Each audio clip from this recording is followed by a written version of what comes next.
Most people look at their hands a dozen times a day and see nothing.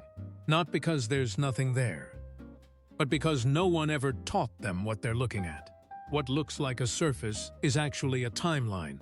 The plate visible right now is a compressed record of the last 3 to 6 months of your internal environment. Circulation, oxygenation, organ function, nutritional status, pressed into keratin and pushed forward at roughly 1/10 of a millimeter per day. There are no gaps in that record. The Journal of the American Academy of Dermatology has catalogued over 30 distinct nail findings associated with systemic disease, cardiovascular changes, autoimmune conditions, metabolic disorders. 30. Most people couldn't name 3. Most people have never been told there were 3 to name. That groove crossing the full width of your nail can be dated. Because the nail grows at a known average rate, its position on the plate works backward like a calendar, placing the exact moment the body came under enough stress to pause its own growth. The same nail shape that signals severe iron deficiency can also signal iron overload. 2 opposite metabolic states, 1 identical surface finding.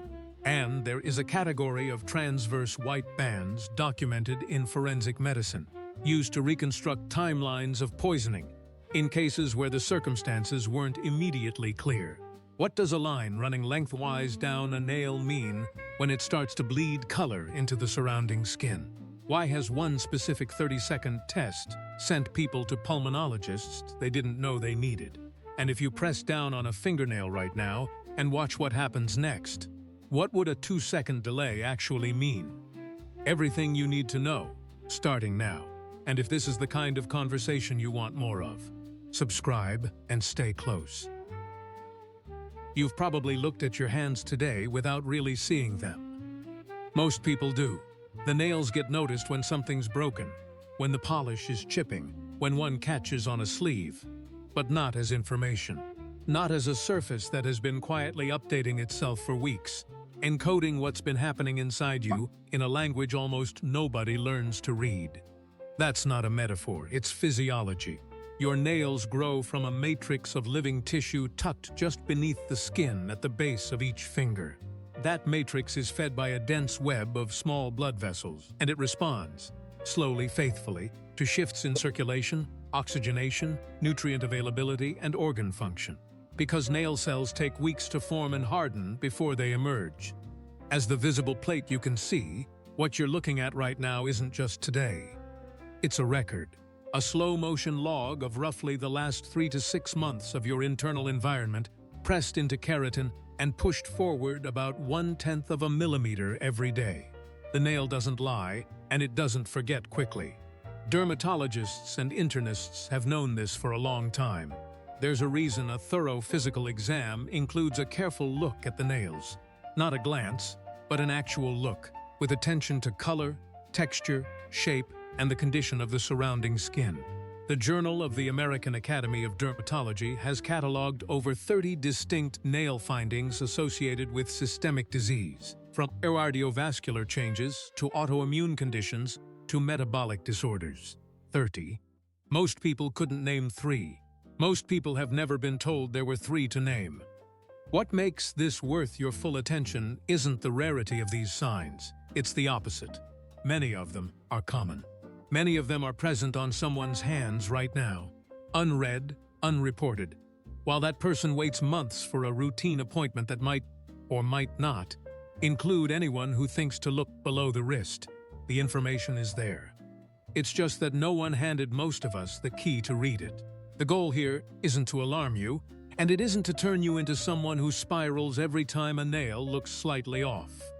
A single finding rarely means anything in isolation. Context matters, pattern matters, and nothing in this conversation replaces a real conversation with a physician who can examine you properly.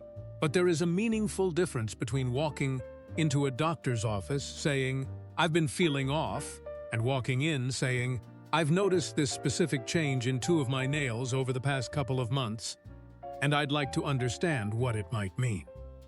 The second person gets a different quality of attention. They arrive as a participant in their own care, not as a passenger waiting to be told what's happening to them. So look at your hands. Really look. because what comes next is going to change what you see when you do. The first thing most people notice about a nail, when they notice anything at all, is color. And color is where the body tends to be least subtle. Healthy nails have a particular quality that's easy to recognize once you know what you're looking for. A pale pinkish tone with a slight translucency. The underlying capillary bed visible as a soft blush through the nail plate. That color comes from blood moving through tissue. Which means when the color changes, something about that equation, the blood, the tissue, or the movement, has changed too. White nails are one of the more significant findings a physician can encounter during an exam, when the nail plate loses most of its pink tone and turns predominantly white, a condition called leukonychia when it affects the whole nail.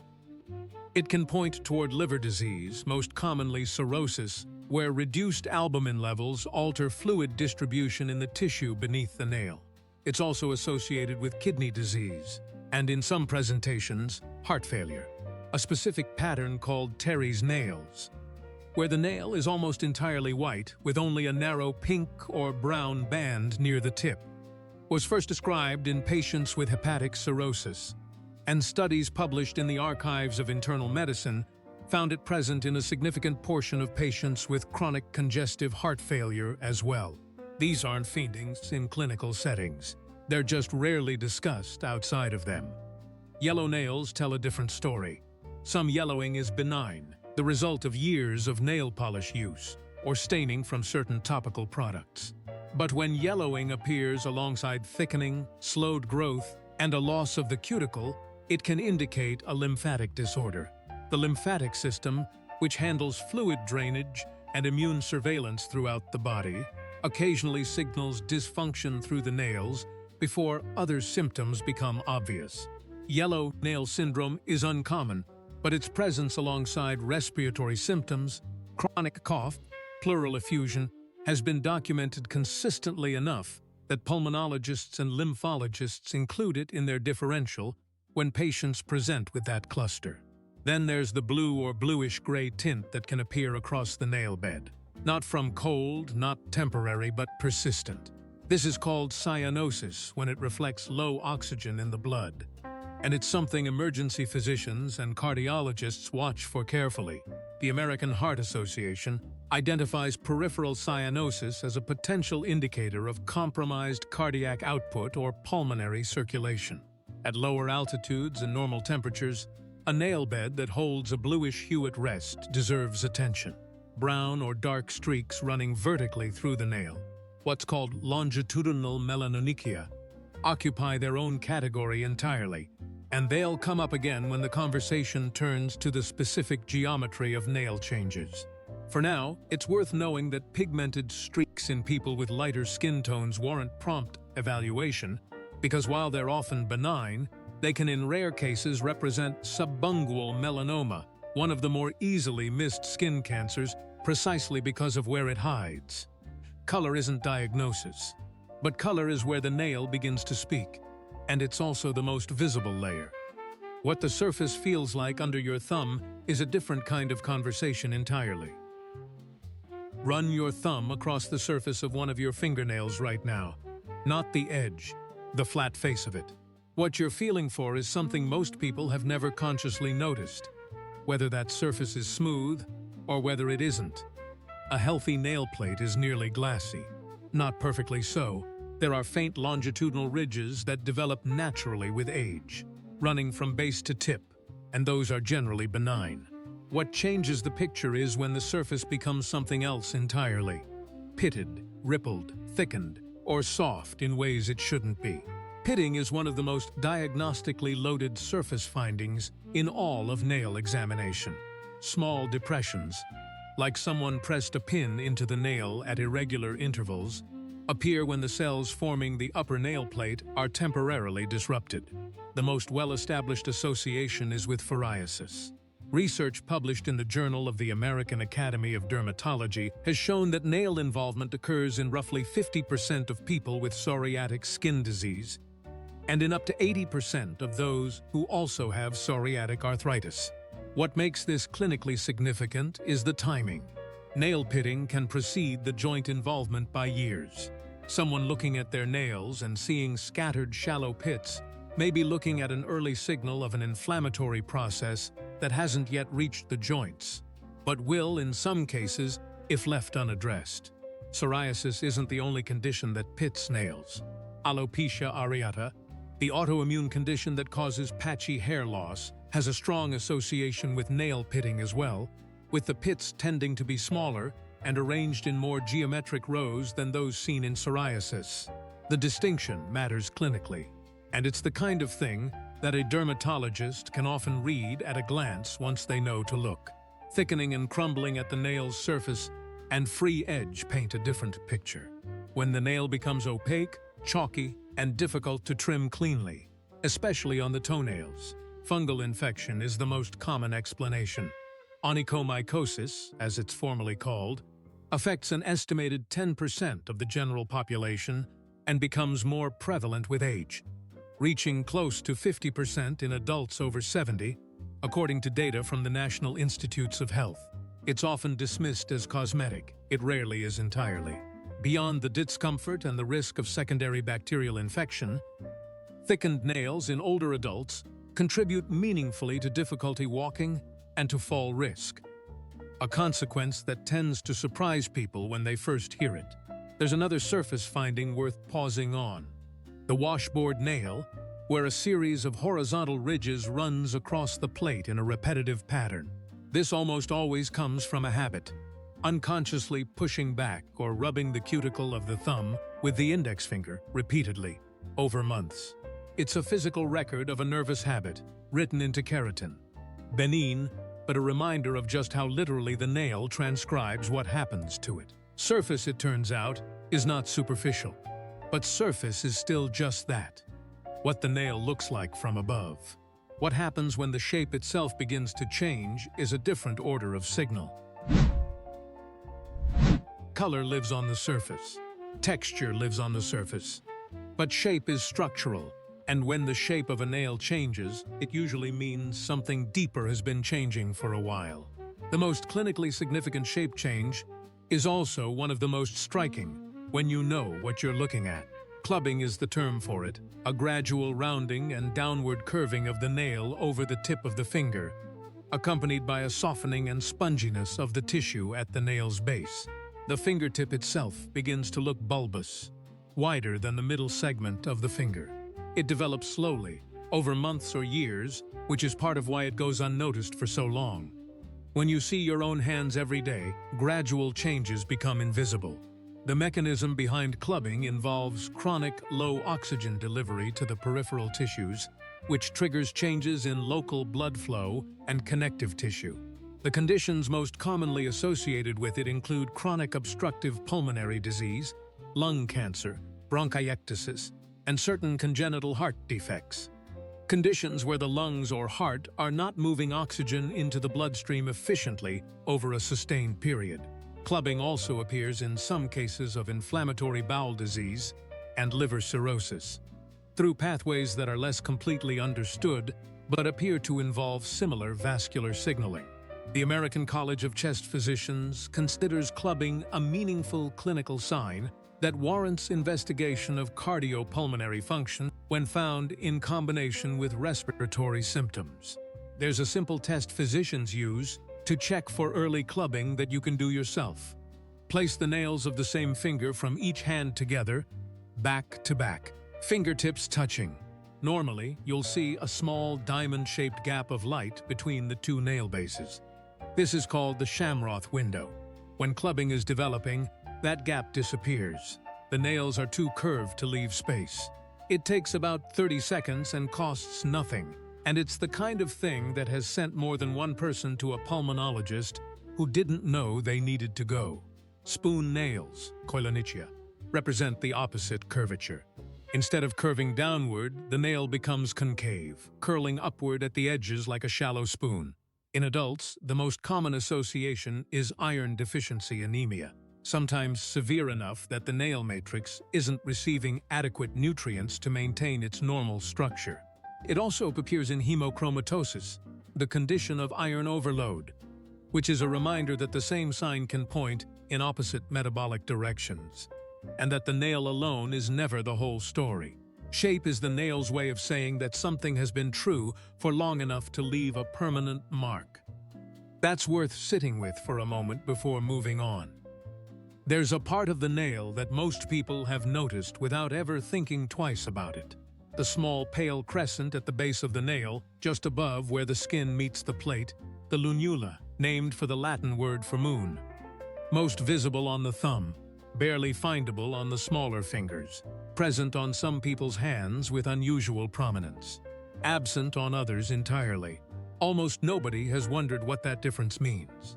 The lunula is the visible portion of the nail matrix, the actively dividing tissue that produces the nail plate. Its pale color comes from the density of cells in that zone, which is thick enough to obscure the capillary bed beneath it. It's the only place on the body where you can see the nails factory from the outside. Which means, when it changes, something about that factory has changed too. When lunulae become unusually large, extending well past the lower quarter of the nail, it can sometimes be associated with cardiovascular conditions, particularly in the context of other findings. More consistently noted in the clinical literature is the opposite: lunulae that are very small or entirely absent. Research has explored associations between diminished lunulae and poor peripheral circulation, thyroid dysfunction, and in some observational studies, lower overall vitality in older adults. These associations aren't strong enough to be diagnostic on their own, but they appear reliably enough to be worth noting when they accompany other signs. A red lunula is a different matter. Normally, the lunula is white or pale, and when it takes on a red or pink tint, it reflects an unusual degree of vascular congestion in the matrix tissue. That finding has been associated with heart failure, alopecia areata, and in some documented cases, carbon monoxide poisoning. It's rare, but it's the kind of finding that, if you know what a normal lunula looks like, makes you stop and look more carefully at everything else. After a major surgery or a prolonged serious illness, nails can slow their growth so dramatically that the lunula recedes almost entirely, only to re-emerge as recovery progresses. Some physicians use the gradual return of a visible lunula as one informal marker of systemic recovery, not in isolation, but as one quiet signal among several that the body is beginning to reinvest in itself. It's a small moon, but it's tracking something real.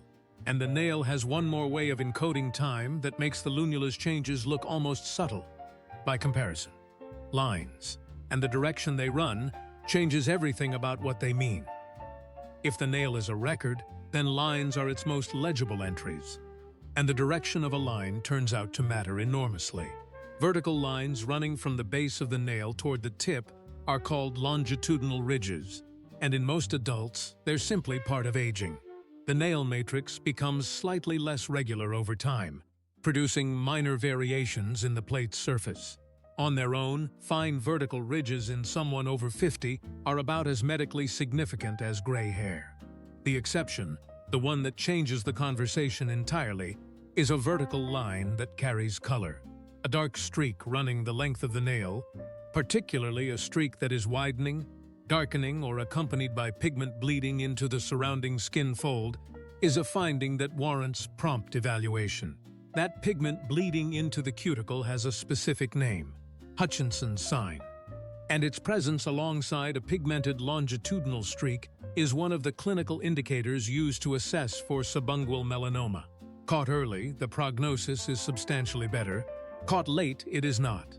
The nail hides it well, which is exactly why knowing to look matters. Horizontal lines operate on an entirely different logic. A Bow's line is a transverse groove, a dent running across the full width of the nail, that forms when the nail matrix temporarily halts or significantly slows its activity. Think of it as a pause pressed into the nail plate. Because the nail grows at a known average rate, the position of a Bow's line relative to the base of the nail can actually be used to estimate when the disruption occurred. A line sitting roughly at the midpoint of a fingernail that takes about 6 months to grow out suggests a significant physiological stress approximately 3 months ago. That stress could have been a serious illness, a high fever, major surgery, a significant nutritional deficit, or the kind of severe psychological trauma that cascades into physical shutdown. Bose lines appearing simultaneously across multiple nails, rather than just one, almost always indicate a systemic event rather than a local one. The nail, in that case, is functioning as a calendar of something the body went through. There is a more serious variant. When the disruption to the matrix is severe enough to nearly sever the nail plate, producing not just a groove but a near separation, the result is called Mees lines, white transverse bands that don't move with the nail as it grows. These have a documented association with arsenic poisoning and other heavy metal toxicities, as well as with chemotherapy and severe systemic illness. Forensic medicine has used Mees lines to reconstruct timelines of poisoning in cases where the circumstances weren't immediately clear. The nail, again, as archive. Lines running across and lines running down. Same surface, entirely different stories. And the difference between them is something anyone can learn to see. The heart is the furthest thing from the fingertip in terms of anatomical distance, which is part of what makes the nail such a useful window into cardiovascular health. By the time blood has traveled from the heart through the arterial tree all the way to the capillary bed beneath the nail plate, it has passed through every level of the circulatory system. Problems that originate centrally tend to express themselves at the periphery, and the nail is about as peripheral as the body gets. That distance is not a liability. It's the point. Splinter hemorrhages are one of the more dramatic examples of this. They look exactly like their name suggests: thin, dark red or brown lines running vertically beneath the nail, resembling a splinter caught under the surface. They occur when small blood vessels in the nail bed rupture and bleed in a linear pattern along the grooves of the nail. Trauma is the most common cause. A knocked finger, repetitive pressure from a tool or instrument, and isolated splinter hemorrhages in someone who works with their hands are usually nothing more than that. But multiple splinter hemorrhages appearing across several nails without any obvious trauma history is a different finding entirely. It's one of the peripheral signs associated with infective endocarditis, an infection of the heart's inner lining or valves, where small clots and infected emboli shed from the heart and lodge in peripheral vessels. The American Heart Association's guidelines on endocarditis include peripheral embolic phenomena, which encompasses splinter hemorrhages among the clinical criteria used in diagnosis. They're not sufficient on their own, but in a patient with unexplained fever, fatigue, and a history of a heart valve condition or a recent dental procedure, they become part of a picture that demands urgent attention rather than watchful waiting. Capillary refill is another cardiovascular reading the nail makes available. Press down firmly on a fingernail until the bed blanches white, then release and watch. In a healthy adult with good peripheral circulation, the pink color returns within 2 seconds. A delayed refill, 3 seconds, 4 longer, suggests reduced cardiac output or peripheral vascular compromise. Emergency and critical care physicians use it as one bedside indicator of circulatory status, precisely because it requires nothing more than a finger and a clock. You can do it on yourself right now, and the result is worth noting, not as a diagnosis, but as a baseline you can return to.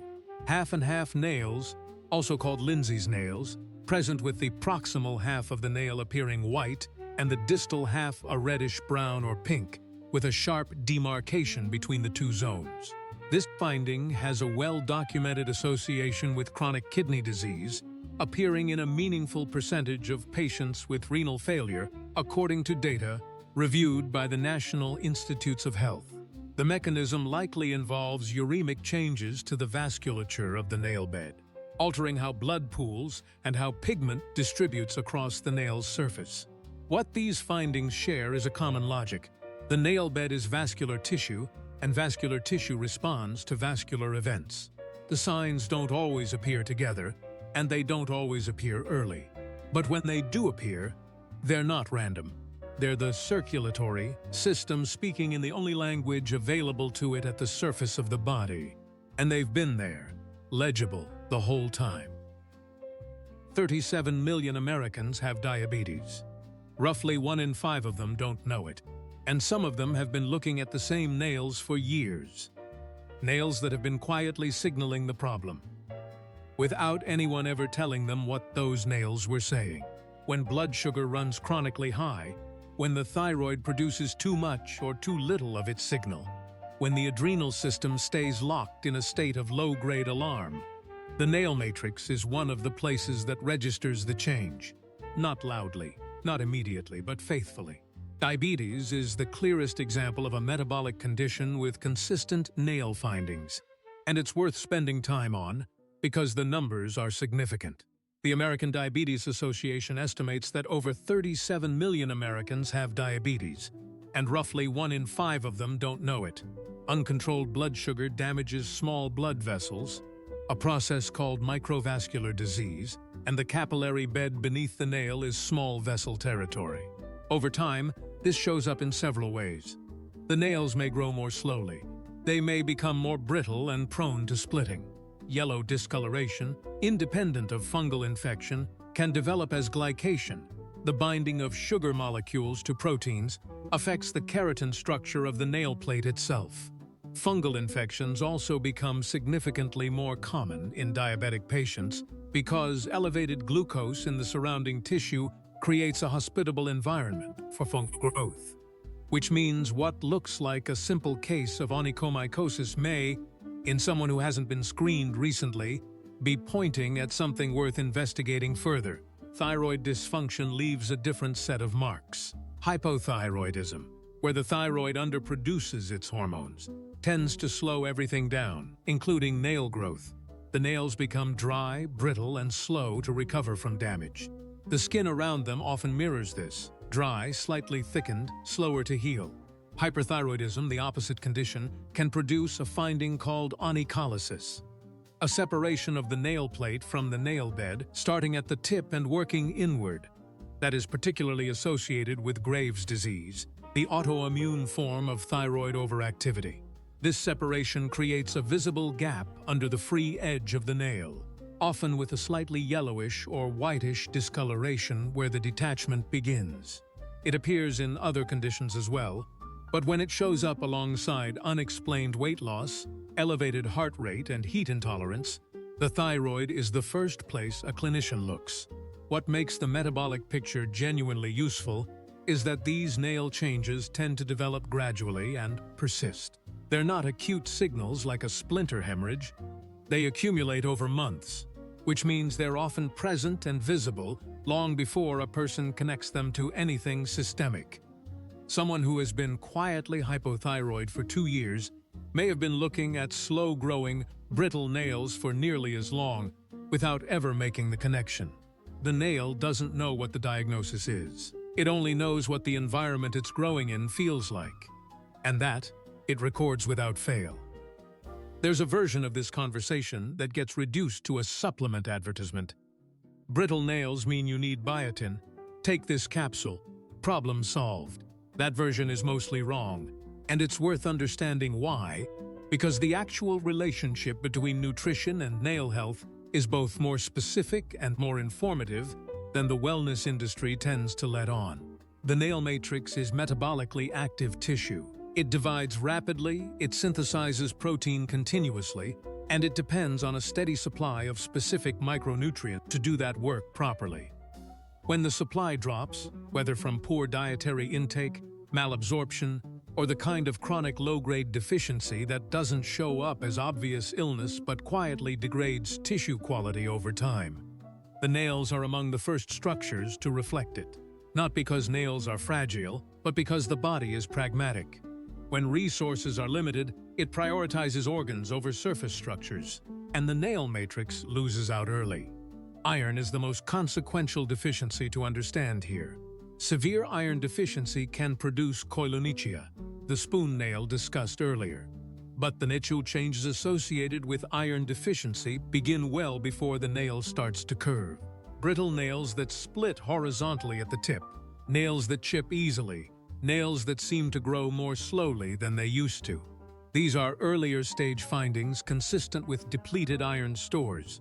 and they often appear before a standard blood count would flag anemia. The National Institutes of Health notes that iron deficiency is the most common nutritional deficiency worldwide, and its prevalence in adults over 50 is meaningfully underappreciated in routine care. Zinc occupies a different but equally important role. The nail matrix requires zinc for cell division and protein synthesis, and deficiency tends to produce white spots. Not the Mies lines discussed earlier, which are transverse bands, but small irregular white flecks within the nail plate called leukonechia punctata. These are extremely common and almost universally misattributed to calcium deficiency, which is rarely the actual cause. Zinc deficiency in adults is often the result of poor absorption rather than poor intake, and it connects to a broader picture that includes impaired wound healing, altered taste and smell, and reduced immune response. Protein deficiency at a systemic level produces a finding called Murky's lines, paired white horizontal bands that don't indent the nail surface and don't move as the nail grows. They reflect localized edema in the nail bed caused by hypoalbuminemia, abnormally low albumin, the primary protein the liver produces for circulation. They fade when albumin levels normalize and return when levels drop again, making them a dynamic marker of both nutritional and hepatic status. The nails are not a supplement deficiency checklist. They're a reflection of the body's nutritional reality, accumulated over weeks, honest in a way that a single blood draw on a single day often isn't. The question that follows naturally from all of this is why, if the information is there and has been there the whole time, it so rarely gets read. There's a gap between what medical education teaches about nail examination and what actually happens during a routine appointment. In training, nail findings are covered. They appear in dermatology rotations, in internal medicine curricula, in the differential diagnosis frameworks that medical students memorize for board exams. The knowledge exists.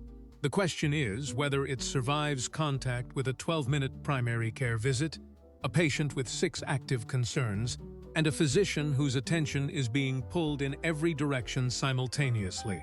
Often it doesn't. This isn't a criticism of physicians. It's a description of a structural problem. Primary care in the United States operates under time constraints that make systematic physical examination genuinely difficult. A 2018 analysis published in the Annals of Internal Medicine estimated that physicians would need more than 27 hours per day to fully deliver all recommended preventive, chronic, and acute care for an average patient panel. Something gets compressed, something gets skipped, and the nail exam, which requires no equipment, costs nothing, and takes under 2 minutes when done deliberately, tends to be one of the things that quietly falls away when time runs short. What gets missed as a result is not always trivial. Clubbing that has been developing for 18 months. Terry's nails in a patient whose liver function has never been formally evaluated.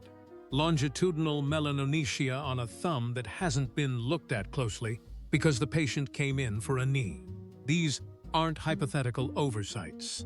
They're the kinds of findings that show up in case reports and clinical audits precisely because they were present for a significant period before anyone connected them to the underlying condition. The more useful framing isn't blame, it's preparation. A patient who arrives having already noticed a specific nail change, who can describe when it appeared, whether it's on one nail or several, whether it's changed over time, and whether it accompanies any other symptoms. That patient has done something genuinely valuable. They've converted a finding that might otherwise be invisible into a clinical data point that a physician can act on. The Mayo Clinic and other major academic medical centers have long emphasized the role of patient-reported observations in surfacing findings that brief physical exams miss. The patient who pays attention is the patient whose care improves. There's also the question of which specialists actually look at nails as a primary part of their practice. Dermatologists do. Nail disorders are a recognized subspecialty within dermatology, and a skilled dermatologist can extract a remarkable amount of information from a careful nail examination. Rheumatologists look carefully because autoimmune conditions so frequently express themselves in the nail. Cardiologists and nephrologists know the relevant signs. But the first physician most people see is a primary care doctor. And the first filter for everything is whether the patient brings it up. That's the practical takeaway from this part of the conversation. You now know more about nail findings than most people who aren't in medicine. Use it. One of the quieter truths about nail findings is that timing matters in a way most people don't fully appreciate. Not just the timing of when a finding is discovered, but the timing built into the nail itself. The nail is not a snapshot. It's a scroll, and reading it correctly means understanding where on that scroll you're looking. A fingernail takes roughly 6 months to grow from matrix to free edge. A toenail takes 12 to 18. That means the nail you're looking at today carries information that spans a significant stretch of time. And different positions on the nail correspond to different moments in the past. A Bow's line sitting 2/3 of the way up a fingernail points to a disruption that occurred roughly 4 months ago. A change in color or texture that begins at the base and extends only partway up the plate is recent. One that affects only the tip is old. The nail is temporarily layered in a way that no standard blood test is. A CBC drawn today tells you about today. The nail tells you about the last several months in continuous sequence, without gaps, without the averaging effect that makes many lab values less sensitive to brief but significant events. This has a practical implication that most people never consider. If you notice a nail finding and bring it to a physician's attention, the finding itself may already be in the process of resolving. The underlying cause may have been addressed, or the body may have corrected it on its own, without anyone knowing there was ever a problem. Conversely, a finding that appears stable may actually be progressing, with the visible portion representing only the most recent output of a process still underway at the matrix. The nail is always a few months behind the biology that produced it. That lag is not a flaw in the system. It's what makes the nail useful as a record rather than merely as a real-time indicator. What this means for anyone paying attention is that a single observation has limited value. The more useful habit is serial observation. Looking at your nails with some regularity and noting changes over time. Not obsessively, not with clinical equipment, but with the kind of informed attention that catches a new horizontal groove, a streak that wasn't there 3 months ago, a nail that has gradually lost its transparency. That kind of longitudinal self-observation is exactly what turns a nail finding from background noise into actionable information that a physician can actually use. And because there's one version of the nail story we haven't fully closed yet. What happens in the weeks after a serious illness, and what the regrowth pattern reveals about how completely the body actually recovered. Subscribe and share this with someone who should be paying closer attention to their own health. The body doesn't always announce its recoveries any more loudly than it announces its problems. But the nail, as it turns out, records both. After a serious illness, a hospitalization, a prolonged infection, a major surgery, the kind of event that takes weeks to move through, the body begins its reconstruction quietly and without announcement. Most people measure recovery by how they feel. When the fatigue lifts, when appetite returns, when they can walk a full block without stopping. Those are real markers. But the nail offers a different one, and in some ways a more objective one, because it doesn't respond to willpower or optimism. It responds to biology. What happens to the nail during a significant illness is predictable. The matrix slows or pauses, producing a Bow's line or a zone of thinning in the plate. In severe cases, the nail may partially detach, the lunula may shrink or disappear, growth rate drops. And then as the body stabilizes and resources are redirected back toward surface tissue, the matrix resumes. New nail begins to form. The line of recovery is literally visible, advancing toward the free edge at roughly 1/10 of a millimeter per day, carrying with it the biological timestamp of when the body decided it had enough reserves to invest in non-essential structures again. Physicians who know what to look for can use this. The distance between a Bow's line and the matrix The base of the nail tells you how long ago the illness resolved at the cellular level, which sometimes differs meaningfully from how long ago the patient was discharged, or felt well, or was told they had recovered. The nail's version of recovery and the clinical version don't always align. In some documented cases involving prolonged critical illness, the nail record has shown that full matrix resumption was delayed by weeks beyond what other indicators suggested. A finding that points toward the kind of subclinical nutritional depletion or vascular compromise that standard discharge criteria don't capture. This is the most important reframe of everything covered here. The nail isn't just a diagnostic surface for disease. It's a continuity record of illness, of recovery, of the body's ongoing negotiation between what it needs and what it has available. Every change encoded in the plate is a response to something real. Every period of smooth, evenly pigmented, normally growing nail is the body reporting in its quiet way that things are in order. Most people will finish this conversation and look at their hands differently than they did an hour ago. That's not a small thing. Some of them will notice something they've been looking at for months without seeing. A few of them will bring it to a physician and learn something that changes what happens next in their care. If this conversation gave you something worth keeping, subscribe and pass it to 5 people who deserve the same. And leave a comment. Tell us what topic you'd want to go this deep on next. Until then, take care of yourself. And the next time you look at your hands, actually look.